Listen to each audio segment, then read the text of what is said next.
Numbers update ಆಗ್ತಾ ಇದೆ, ಗಮನಿಸ್ತಾ ಇದ್ದೀರಿ. ಮಹಾರಾಷ್ಟ್ರದಲ್ಲಿ 53-39 ಈಗಿರುವಂತ ನಂಬರ್ಸ್ ನೀವು ಗಮನಿಸ್ತಾ ಹೋದ್ರೆ ಇದೊಂದು ಡೀಟೇಲ್ ಗಮನಿಸಿದ್ರಿ. ಎರಡು ರಾಜ್ಯಗಳ ಇಬ್ಬರು ಮುಖ್ಯಮಂತ್ರಿಗಳು ಆರಂಭಿಕ ಮುನ್ನಡೆಯನ್ನು ಸಾಧಿಸಿದ್ದಾರೆ.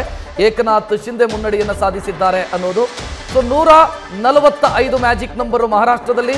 ಅಲ್ಲಿನ ನಂಬರ್ಸ್ ನೋಡ್ತಾ ಇದ್ರಿ. 57-41 ಸದ್ಯಕ್ಕೆ 99 ಕ್ಷೇತ್ರದ ಡೀಟೇಲ್ ಅಷ್ಟೇ ಲಭ್ಯ ಆಗಿದೆ, ಒಟ್ಟು 288 ಕ್ಷೇತ್ರಗಳ ಪೈಕಿ. ಸೊ ಅಲ್ಲಿಗೆ ಮಹಾರಾಷ್ಟ್ರ ಬಹಳ ಪ್ರಬಲವಾದಂಥ ಪೈಪೋಟಿಯನ್ನು ದಾಖಲಿಸ್ತಾ ಇದೆ ಅನ್ನೋದು ಕ್ಲಿಯರ್ ಆಗಿ ಕಾಣ್ತಾ ಇದೆ.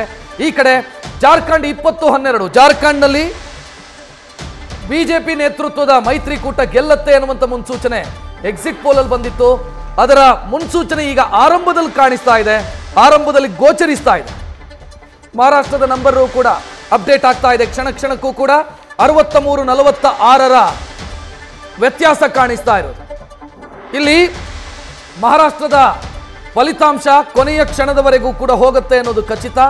ಕೊನೆಯ ರೌಂಡ್ವರೆಗೂ ಕೂಡ ಇಲ್ಲಿ ಫಲಿತಾಂಶ ಬದಲಾಗುವಂತ ಮುನ್ಸೂಚನೆ ಗ್ಯಾರಂಟಿಯಾಗಿ ಕಾಣಿಸುತ್ತೆ. ಯಾಕಂತಂದ್ರೆ ಅಲ್ಲಿನ ಜಟಾಪಟಿಯನ್ನು ಗಮನಿಸಿದ್ರೆ 6 ಪಕ್ಷಗಳು 2 ಕಡೆ ನಿಂತಿದ್ದಾವೆ. ಅಂದ್ರೆ ಒಂದು ಒಕ್ಕೂಟದಲ್ಲಿ 3, ಮತ್ತೊಂದು ಒಕ್ಕೂಟದಲ್ಲಿ 3 ಪ್ರಬಲ ಪಕ್ಷಗಳು. ಸೊ ಈ ಪಕ್ಷಗಳು ಯಾವ ರೀತಿ ವೋಟ್ ಶೇರ್ ಅನ್ನು ಪಡ್ಕೊಳ್ಳುತ್ತೆ ಅನ್ನೋದರ ಮೇಲೆ ಸಂಪೂರ್ಣವಾಗಿ ಅಲ್ಲಿನ ಚಿತ್ರಣ ಬದಲಾಗ್ತಾ ಹೋಗುತ್ತೆ. ಇಲ್ಲಿ ಅಜಿತ್ ಪವಾರ್ ನೇತೃತ್ವದ NCP, ಏಕನಾಥ್ ಶಿಂದೆ ನೇತೃತ್ವದ ಶಿವಸೇನೆ ಮತ್ತು ಬಿಜೆಪಿ ಒಂದು ಕಡೆ ಇದ್ರೆ, ಶರದ್ ಪವಾರ್ ನೇತೃತ್ವದ NCP ಮತ್ತು ಉದ್ಧವ್ ಠಾಕ್ರೆ ನೇತೃತ್ವದ ಶಿವಸೇನೆ ಮತ್ತು ಕಾಂಗ್ರೆಸ್ ಮತ್ತೊಂದು ಕಡೆ ಇದೆ. ಸೊ ನೋಡ್ತಾ ಇದ್ರಿ 63-46. ಮತ್ತೊಂದು ಬಹಳ ಮಹತ್ವದ ಬ್ರೇಕಿಂಗ್ ಅಪ್ಡೇಟ್ ಸಿಗ್ತಾ ಇದೆ. ಅಜಿತ್ ಪವಾರ್ಗೆ ಹಿನ್ನಡೆಯಾಗಿದೆ. ಉಪಮುಖ್ಯಮಂತ್ರಿ ಅಜಿತ್ ಪವಾರ್ ಹಿನ್ನಡೆಯನ್ನು ಅನುಭವಿಸ್ತಾ ಇದ್ದಾರೆ ವರ್ಲಿ ಕ್ಷೇತ್ರದಲ್ಲಿ ಅನ್ನೋ ಡೀಟೇಲ್ ಈಗ ಲಭ್ಯ ಆಗ್ತಾ ಇರೋದು. ಅಜಿತ್ ಪವಾರ್ ಕಳೆದ ಲೋಕಸಭಾ ಎಲೆಕ್ಷನ್ ಸಂದರ್ಭದಲ್ಲೂ ಕೂಡ ಅಜಿತ್ ಪವಾರ್ ಅವರ ಪಕ್ಷ ಹಿನ್ನಡೆಯನ್ನು ಅನುಭವಿಸಿತ್ತು, ದೊಡ್ಡ ಮಟ್ಟದ ಹಿನ್ನಡೆಯನ್ನು ಅನುಭವಿಸಿತ್ತು. ಈಗ ಅವರಿಗೆ ಹಿನ್ನಡೆಯಾಗಿದೆ ಆರಂಭದಲ್ಲಿ ಅಜಿತ್ ಪವಾರ್ ಅವರಿಗೆ ಅನ್ನೋ ಮಾಹಿತಿ. ಶರದ್ ಪವಾರ್ ಮತ್ತು ಉದ್ಧವ್ ಠಾಕ್ರೆ ಮಧ್ಯೆ ದೂರವಾಣಿ ಕರೆ ವಿನಿಮಯ ಆಗಿದೆ, ಇಬ್ಬರು ಮಾತನಾಡಿದ್ದಾರೆ. ಫಲಿತಾಂಶದ ವಿಚಾರವಾಗಿ ಇಬ್ಬರ ಮಧ್ಯೆ ಮಾತುಕತೆಯೂ ಕೂಡ ಆಗಿದೆ ಅನ್ನುವಂಥ ಮಾಹಿತಿ ಈಗ ಸಿಗ್ತಾ ಇದೆ. ಮಹಾರಾಷ್ಟ್ರದ ಫಲಿತಾಂಶ ಮಹಾರಾಷ್ಟ್ರದಲ್ಲಿ ರಾಜಕೀಯ ಜಿದ್ದಾಜಿದ್ದಿಗೂ ರಾಜಕೀಯ ಟೆನ್ಷನ್ಗೂ ಕೂಡ ಕಾರಣ ಆಗ್ತಾ ಇದೆ. ಶರದ್ ಪವಾರ್ ಮತ್ತು ಉದ್ಧವ್ ಠಾಕ್ರೆ ಇಬ್ಬರು ಮಾಜಿ ಮುಖ್ಯಮಂತ್ರಿಗಳು, ಇಬ್ಬರು ಮಾತುಕತೆ ಮಾಡಿದ್ದಾರೆ. ಜಾರ್ಖಂಡ್ ಮತ್ತು ಮಹಾರಾಷ್ಟ್ರ ಎರಡೂ ಕಡೆ NDA ಮುನ್ನಡೆಯನ್ನು ಸಾಧಿಸ್ತಾ ಇದೆ. ಮಹಾರಾಷ್ಟ್ರದಲ್ಲಿ 60ಕ್ಕೂ ಅಧಿಕ ಕ್ಷೇತ್ರದಲ್ಲಿ NDA ಲೀಡ್ ಇದ್ರೆ, ಜಾರ್ಖಂಡ್ನಲ್ಲಿ 20ಕ್ಕೂ ಅಧಿಕ ಕ್ಷೇತ್ರದಲ್ಲಿ NDA ಮುನ್ನಡೆಯನ್ನು ಸಾಧಿಸ್ತಾ ಇದೆ.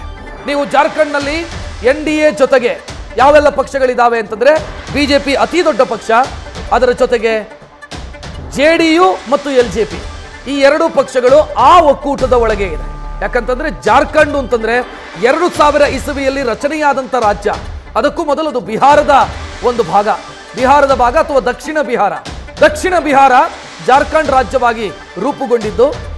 ಸೊ ಆ ಕಾರಣಕ್ಕಾಗಿ ಅಲ್ಲಿ ಬಿಹಾರದ ಒಂದಿಷ್ಟು ಇನ್ಫ್ಲುಯೆನ್ಸ್ ಇದೆ, ಬಿಹಾರದ ಒಂದಿಷ್ಟು ರಾಜಕೀಯ ಪಕ್ಷಗಳ ಇನ್ಫ್ಲುಯೆನ್ಸು ಕೂಡ ಇದೆ. ಆ ಕಾರಣಕ್ಕಾಗಿ NDA ಮೈತ್ರಿಕೂಟದ ಒಳಗೆ ಅಲ್ಲಿ JDU ಮತ್ತು LJP ಇದೆ. ಈ ಕಡೆ UPA ಮೈತ್ರಿಕೂಟ ಅಥವಾ ಇಂಡಿಯಾ ಮೈತ್ರಿಕೂಟದ ಒಳಗೆ JMM, ಕಾಂಗ್ರೆಸ್ ಮತ್ತು RJD ಇದೆ ಮತ್ತು CPI ಇದೆ, ಎಡಪಕ್ಷ ಇದೆ. ಸೊ ಈ ಒಕ್ಕೂಟ ಜಾರ್ಖಂಡ್ನಲ್ಲಿರೋದು. ಸೊ ಈ ಕಡೆ ಮಹಾರಾಷ್ಟ್ರದ ಲೆಕ್ಕಾಚಾರವನ್ನು ಗಮನಿಸ್ತಾ ಇದ್ರಿ. ಮಹಾರಾಷ್ಟ್ರವನ್ನು ಪ್ರೆಡಿಕ್ಟ್ ಮಾಡೋದೇ ಕಷ್ಟ ಅಂತ ರಾಜಕೀಯ ಪಂಡಿತರು ಶರ ಬರೆದಿದ್ರು. ಕಷ್ಟ ಇದೆ ಈ ಬಾರಿ ಅದನ್ನು ಪ್ರಿಡಿಕ್ಟ್ ಮಾಡೋದಕ್ಕೆ ಆಗಲ್ಲ ಅನ್ನುವಂಥ ಶರ ಬರೆದಿದ್ರು. ನಂಬರ್ಸ್ ನೋಡ್ತಾ ಇದ್ರೆ ಸದ್ಯ ಆರಂಭಿಕವಾಗಿ beginning stage, initial stage BJP ಒಕ್ಕೂಟ, ಬಿಜೆಪಿ ನೇತೃತ್ವದ ಮಹಾಯುತಿ. ಆ ನಂಬರ್ಸ್ ಅನ್ನು ನೋಡ್ತಾ ಇದ್ರೆ ಸದ್ಯಕ್ಕೆ ಮೇಲುಗೈ ಸಾಧಿಸಿದೆ. ಬಿಜೆಪಿ ನೇತೃತ್ವದ ಮಹಾಯುತಿ ಮೈತ್ರಿಕೂಟ ಸದ್ಯಕ್ಕೆ ಮೇಲುಗೈ ಸಾಧಿಸಿದೆ. 63-46ರ ಅಂತರ, 145 ಮ್ಯಾಜಿಕ್ ನಂಬರ್.